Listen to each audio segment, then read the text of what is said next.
ಮಾಡಬೇಕು ಅಂತ ಹೇಳಿ ನಾನು ತೀರ್ಮಾನ ಮಾಡಿ ಇವತ್ತು ನೀವು ಅದಕ್ಕಾಗಿ ನನಗೆ ಸನ್ಮಾನ ಮಾಡ್ತಾ ಇದ್ದೀರಿ. ಅದಕ್ಕೆ ನನ್ನ ಅನುದಾನದಲ್ಲಿ 10 ಕೋಟಿ ಇಕ್ಕಿದ್ದೀನಿ. 10 ಕೋಟಿ ಸಾಕಾಗಲ್ಲ, ಇದಕ್ಕೆ 25 ಕೋಟಿ, 40 ಕೋಟಿ, 50 ಕೋಟಿವರೆಗೂ ಹೋಗ್ಬೋದು. ಆದರೆ ಆರಂಭ ಮಾಡ್ತಾ ಇದ್ದೇವೆ. ಮುಂದೆ ನಮ್ಮ ಜಿಲ್ಲೆಯಲ್ಲಿ, ಕಲ್ಯಾಣ ಕರ್ನಾಟಕದಲ್ಲಿ ಅತ್ಯುತ್ತಮವಾದಂತಹ ಡಾಕ್ಟರ್ ಬಾಬಾ ಸಾಹೇಬ್ ಅಂಬೇಡ್ಕರ್ ಅವರ ಸಂಶೋಧನಾ ಕೇಂದ್ರ ಬೀದರ್ನಲ್ಲಿ 10 ಎಕರೆ ಜಮೀನಲ್ಲಿ ಮಾಡ್ತೀವಿ ಅಂತ ಹೇಳಿ ವೇದಿಕೆ ಮುಖಾಂತರ ತಮ್ಮೆಲ್ಲರಿಗೆ ಘೋಷಣೆ ಮಾಡ್ತಾ ಇದ್ದಾರೆ. ಅದೇ ರೀತಿಯಲ್ಲಿ ಬಸವ ಕಲ್ಯಾಣದಲ್ಲಿ ಒಂದು ವಚನ ವಿಶ್ವವಿದ್ಯಾಲಯಕ್ಕೆ ಮಾನ್ಯ ಮುಖ್ಯಮಂತ್ರಿಯವರಿಗೆ ಹೇಳಿ ನಮ್ಮ ಗುರುಗಳಂತ ಬಸವಲಿಂಗ ಪಟದೇವರು ನಮ್ಮ ಎಲ್ಲರೂ ಬಂದಿದ್ರು, ಅದನ್ನು ಈಗ ಘೋಷಣೆ ಮಾಡಿದ್ದೇವೆ.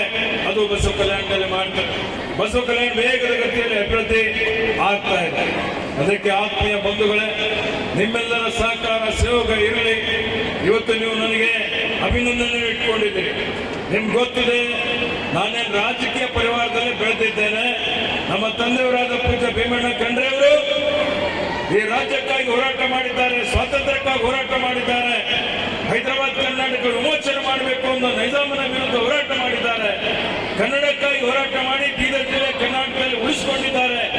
ರೈತರಿಗಾಗಿ ಮಾಡಿ ಕಾರ್ಖಾನೆ, ಶಿಕ್ಷಣ ಸಂಸ್ಥೆಗಳು, ಅವತ್ತು ಯಾವುದೇ ಸರ್ಕಾರದಲ್ಲಿ ಶಕ್ತಿ ಇದ್ದಿಲ್ಲ, ಬಡವರಿಗಾಗಿ ವಸ್ತು ನಿಲಯ ಮಾಡಿದ್ದಾರೆ.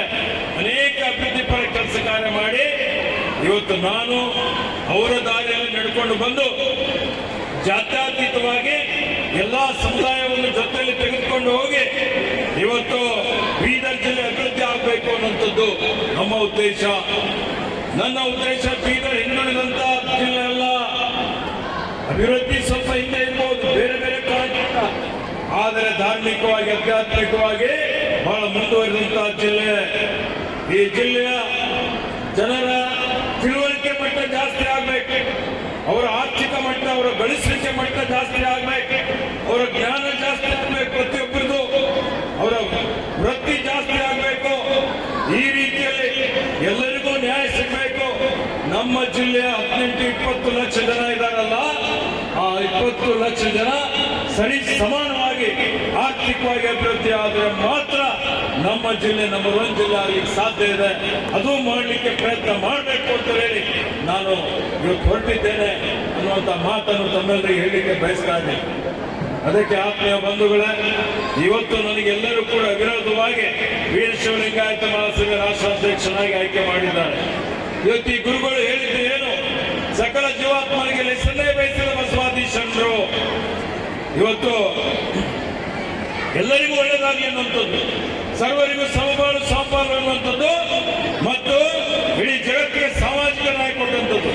ಎಲ್ಲಾ ಸಮುದಾಯದವರಿಗೆ, ಸಮಾಜದಲ್ಲಿರುವಂತಹ ಕಟ್ಟ ಕಡೆ ವ್ಯಕ್ತಿಗೂ, ಇವತ್ತು ನಿರ್ಗತಿಕರಿದ್ದವರಿಗೂ ನ್ಯಾಯ ಸಿಗಬೇಕು ಅನ್ನೋದು ಆ ಒಂದು ದಾರಿಯಲ್ಲಿ ನಡೆದುಕೊಂಡು ಇವತ್ತು ಸಮಾಜ ಸಂಘಟನೆ ಅಷ್ಟೇ ಅಲ್ಲ, ಇತರ ಸಮುದಾಯದವರು, ಶೋಷಿತರನ್ನು, ಹಿಂದುಳಿದವರನ್ನು, ಇವತ್ತು ನಿರ್ಗತಿಕರನ್ನು ಎಲ್ಲರನ್ನೂ ಜೊತೆಯಲ್ಲಿ ತೆಗೆದುಕೊಂಡು ಅವರಿಗೂ ಶಕ್ತಿ ಕೊಟ್ಟು ಸುಂದರವಾದಂತಹ, ಭವ್ಯವಾದಂತಹ ಬಲಿಷ್ಠ ಸಮಾಜ, ಬಲಿಷ್ಠ ರಾಷ್ಟ್ರ ನಿರ್ಮಾಣ ಮಾಡುವಂತಹ ಒಂದು ಗುರಿ ನಾವು ಇಟ್ಕೊಂಡಿದ್ದೀವಿ ಅನ್ನುವಂಥ ಮಾತನ್ನು ನಾವು ತಮ್ಮೆಲ್ಲರಿಗೆ ಹೇಳಲಿಕ್ಕೆ ಬಯಸ್ತಾ ಇದ್ದೇವೆ.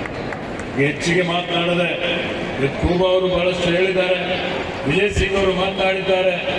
ಇವತ್ತು ಪಿಂಟು ಮತ್ತು ಇವರೆಲ್ಲ, ರವಿ ಮತ್ತು ದಿಲೀಪ್ ಅವರು, ಇವತ್ತು ಶಿಂದೆ ಅವರು, ಗಾಯಕ್ವಾಡ್ ಅವರು ಎಲ್ಲರೂ ಕೂಡಿ ನನಗೆ ನೀವು ಬರಲೇಬೇಕು ಅಂತ ಹೇಳಿದ್ದಕ್ಕಾಗಿ, ನಿಮ್ಮ ಪ್ರೀತಿಗಾಗಿ ಬಂದಿದ್ದೇನೆ.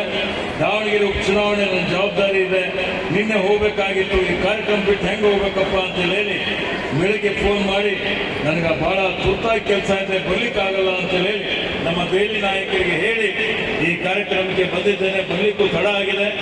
ಇಲ್ಲಿ ಅನೇಕ ಜನ ಮಿತ್ರರೆಲ್ಲ ಕೂತಿದ್ದಾರೆ. ನೀವೆಲ್ಲ ಏನು ಇಷ್ಟೊಂದು ಪ್ರೀತಿ, ಇಷ್ಟೊಂದು ಸಂಖ್ಯೆಯಲ್ಲಿ ಎಲ್ಲ ಸೇರಿ ನನಗೆ ಅಭಿನಂದಿಸಿದ್ದೀರಿ. ಇದು ಬೀದರ್ ಜಿಲ್ಲೆ ಜನರ ಆಶೀರ್ವಾದ ಅಂತ ಹೇಳಿ ತಿಳ್ಕೊಂಡು ನಾನು ನಿಮ್ಮವನಿದ್ದೇನೆ. ಇವತ್ತು ನಿಮ್ಮ ಸಚಿವನಿದ್ದೇನೆ. ನಿಮ್ದು ಏನೇ ಕುಂದುಕೊರತೆಗಳಿದ್ರು ಯಾವುದೇ ಸಮಯದಲ್ಲಿಯೂ ನೀವು ನನಗೆ ಇವತ್ತು ಕೇಳಬಹುದು, ನೀವು ನನ್ನ ಮುಂದೆ ಆ ವಿಷಯ ಪ್ರಸ್ತಾಪ ಮಾಡಬಹುದು. ನಿಮ್ಮ ಕೆಲಸಗಳಿಗೆ ಹೆಚ್ಚಿನ ಒಂದು ಮೊದಲನೇ ಆದ್ಯತೆ ಕೊಡ್ತೀನಿ ಅನ್ನುವಂಥ ಒಂದು ಭರವಸೆಯನ್ನು ವೇದಿಕೆ ಮುಖಾಂತರ ತಮ್ಮೆಲ್ಲರಿಗೆ ಕೊಡುತ್ತಾ, ಇವತ್ತು ಈ ಜಿಲ್ಲೆ ಜನರ, ಗುರುಗಳ, ಮತ್ತೊಂದವರ ಆಶೀರ್ವಾದ ಹೀಗೆ ಇರಲಿ. ನಾವು ನೀವೆಲ್ಲರೂ ಕೂಡಿ ಈ ಜಿಲ್ಲೆಯನ್ನು ಇನ್ನು ಹೆಚ್ಚಿನ ಒಂದು ಅಭಿವೃದ್ಧಿ ಪಥದತ್ತ ತೆಗೆದುಕೊಂಡು ಹೋಗೋಣ. ಒಂದು ಒಳ್ಳೆ ಸುಂದರ ಭವ್ಯವಾದಂತಹ ಸಮಾಜ ನಿರ್ಮಾಣ ಮಾಡೋಣ. ಬುದ್ಧ ಬಸವ ಅಂಬೇಡ್ಕರ್ ಏನು ಕನಸಿತ್ತು ಆ ಕನಸನ್ನು ನನಸು ಮಾಡುವಂತಹ ಕೆಲಸ ಎಲ್ಲರೂ ಸೇರಿ ಮಾಡೋಣ ಅನ್ನುವಂತ ಒಂದು ಮಾತನ್ನು ಹೇಳಿ ಮತ್ತೊಮ್ಮೆ ಇಷ್ಟು ಶಾಂತ ರೀತಿಯಿಂದ ನಾವೆಲ್ಲ ಸಾವಿರಾರು ಸಂಖ್ಯೆಯಲ್ಲಿ ಸೇರಿ ಈಗ ನಾಟಕ ನೋಡ್ಲಿಕ್ಕೂ ಕೂತಿದ್ದೀರಿ.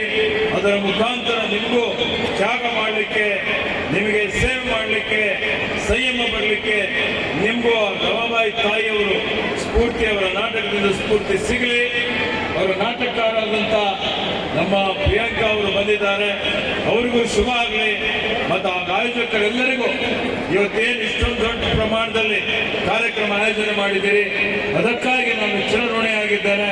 ಅದಕ್ಕಾಗಿ ನಿಮ್ಮೆಲ್ಲರಿಗೆ ನನ್ನ ವೈಯಕ್ತಿಕವಾಗಿ ಧನ್ಯವಾದಗಳನ್ನು ಹೇಳ್ತಾ ಇದ್ದೇನೆ ಅನ್ನುವಂಥ ಮಾತನ್ನು ಹೇಳಿ ಎಲ್ಲರಿಗೂ ನಿಮ್ದು ಹೇಳ್ತೀವಿ ಮಾಡ್ತೇವೆ ಮಾಡಿ ಹೇಳ್ತೀವಿ, ನೀವು ಹೇಳಿ ಮಾಡಿಲ್ಲ ಅಂದ್ರೆ ಈಗ ನಮ್ಮ ಯಾಕಂದ್ರೆ ಮಲ್ಲಿಕಾರ್ಜುನ ಒಂದು ಬಹಳ ಸ್ಪೆಷಾಲಿಟಿ ಇದೆ. ಮತ್ತೆಲ್ಲರೂ ಏನೋ ಒಂದು ಓಟ್ ಬಿಟ್ಟು ಹೋಯ್ತು ಅಂದ್ರೆ ಹೇಳಿದ್ರಿ ಅಂತ ಹೇಳ್ತಾರೆ. ನೀವೇನು ಹೇಳ್ತೀರಿ ಕೇಳ್ತೀರಿ ಅದಕ್ಕಿಂತ ಹೆಚ್ಚಿಗೆ ಮಾಡ್ಕೊಂಡು ಬಂದಿದ್ದೇವೆ ಬಸವ ಕಲ್ಯಾಣಿಗೆ. ಈ ಮುಂದೇನೋ ಅದಕ್ಕಿಂತ ಜಾಸ್ತಿನೇ ಮಾಡ್ತೇವೆ ಅನ್ನುವಂಥ ಒಂದು ಮಾತನ್ನು ಹೇಳಿ ಎಲ್ರಿಗೂ ಮತ್ತೊಮ್ಮೆ ಶುಭಾಶಯಗಳನ್ನು, ಅಭಿನಂದನೆಗಳನ್ನು, ಧನ್ಯವಾದಗಳನ್ನು ತಿಳಿಸಿ ನಾನು ಎರಡು ಮಾತುಗಳನ್ನು ಮುಗಿಸ್ತಾನೆ. ಜೈ ಹಿಂದ್, ಜೈ ಕರ್ನಾಟಕ. बोलो डॉक्टर बाबा साहब अम्बेडकर की, डॉक्टर बाबा